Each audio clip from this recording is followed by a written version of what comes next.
Okay, it's been a while since I had a talk with you guys. Now, we did travel, and my other channel is called Living the Dream, and I will leave a link to the description of that channel below. But got some good news for you. Okay, I don't have any good news for you. Things suck, okay? I mean, we're going to talk about the top 8 things on why I believe we're headed into a recession, and it may be a multi-year recession. All right, so the first one is, did you know that income tax that the government received was down, and it was down substantially, and that's how they spend money, but they're continuing to spend money. Whether they have the money or not, they're just printing it. I mean, I'm gonna leave a link also to the inflation, and I'll probably put a little clip in right now. The other thing is, like, we're seeing that because of high gas prices, number 2, okay, which is costing all of us money, but it's also going to be costing goods and services money. And I believe it's the yellow cab company or yellow truck, okay?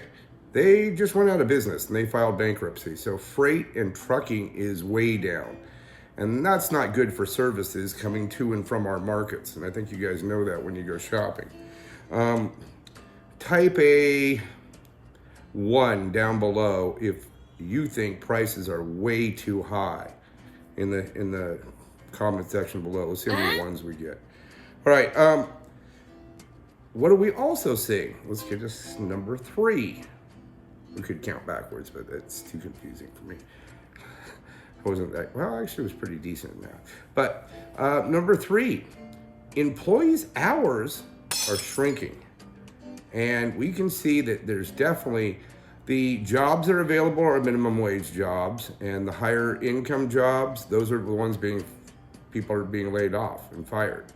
And so does that sound like anything's better in the last 3 years? And I'm just saying, look, regardless of, this is not about politics at all, okay? What's happened to you in the last 2 to 3 years since, like, basically, and I'm talking post-COVID, you know? I mean, what's happened post-COVID? That's what I'm trying to look at. So how about interest rates? Now, interest rates have kind of skyrocketed. Remember, we were at 0.1%, you know, during COVID. What are we at today? 5.5%? And they're not done raising if the economy is this strong, according to them. You know what I'm talking about. All right, that's probably number 4. All right, now, what about delinquency rates for autos and rent and home and mortgages? They've gone way up since the beginning of this year, for sure. And they've had a steady rise in the last 2 years. So type A number 2 in there if you're suffering from auto or loans or mortgage issues. You don't have to tell me anything about it. Even if you want to, that's fine too, because we can talk about it.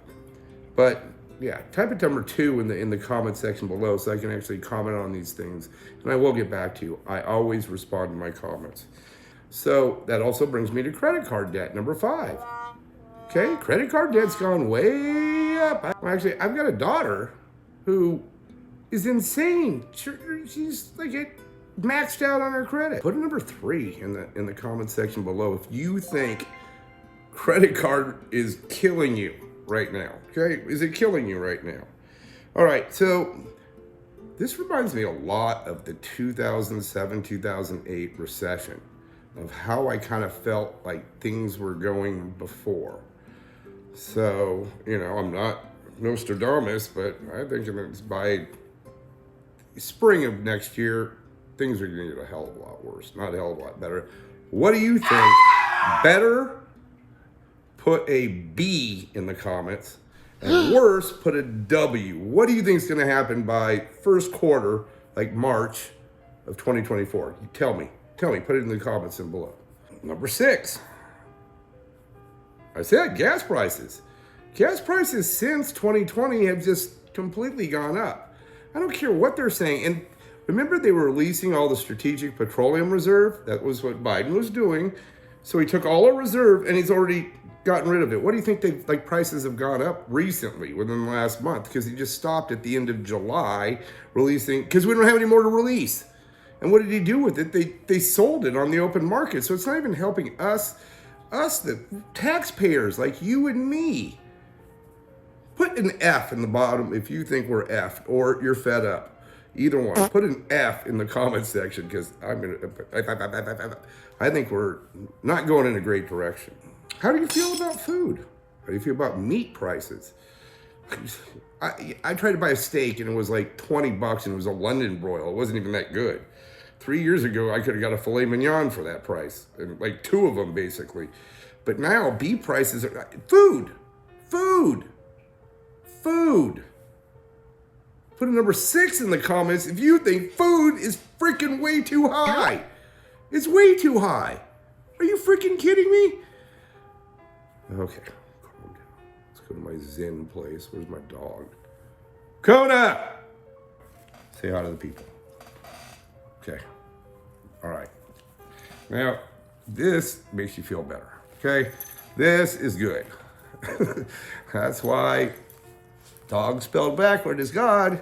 All right. Yeah, I'm sure that's a corny one. All right. All right, you can go now. You can go now.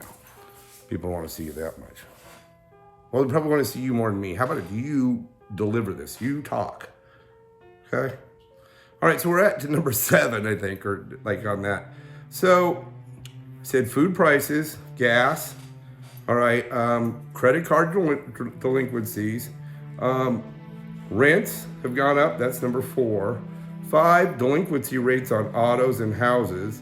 6, employees' hours are going down and they're laying people off from not getting good jobs. And you have the trucking issues, and so you have freight and in things. Freight and trucking, you know, it's down 30%. Like, they're not delivering crap anymore. And then finally, the government, like, is taking in a lot less income. So they've taken in, like, 18% less this year from the GDP because nobody's making any money. So how do you guys feel? How do you feel? Like, do you feel better now than you did pre-COVID? Or do you just think the world's gone to shit since then? Put an S in the comment if you think the world's gone to shit. Sorry, I'll have to bleep that out. But it is what it is. So, do you think things are better? Do you think things are better? I certainly don't. All right, so what am I doing? All right, with the BRICS nations buying gold, and 168 of them, and I hope you know, and I'll do another video on the BRICS nations and exactly what they're doing and who they are. And that's basically, you know, Brazil, Russia, you know, India, China, and Saudi Arabia. I mean, that's it. And if they develop their own currency, we're all screwed. But they're all buying gold like it's going out of, you know, and I think gold's going to way go up because they've been holding gold prices down for at least 10 or 12 years. And every recession is when we get another boost up. And I think this time, in order to value their new currency, it's going to have to go up quite a bit. So save your gold. Okay, I'm telling you now. And the other thing is Bitcoin. It's about, you know, it's not deflationary, okay? And the halving actually insures against that. And it's a hell of a lot more stable than what the US dollar is going to be. So I'd be interested to hear your thoughts on that. Do you think I'm right? Do you think I'm wrong? And you can put FS full of, you know, all right, you're right in the comment section below. And I will tell you about what the Black Swan event that's going to end any kind of outlook that's going to happen for the rest of this year. So the Black Swan event that I'm going to mention is going to be in the next video. So you're going to have to stay around. Please subscribe. I hope you liked this video and you found it informative. And God bless you.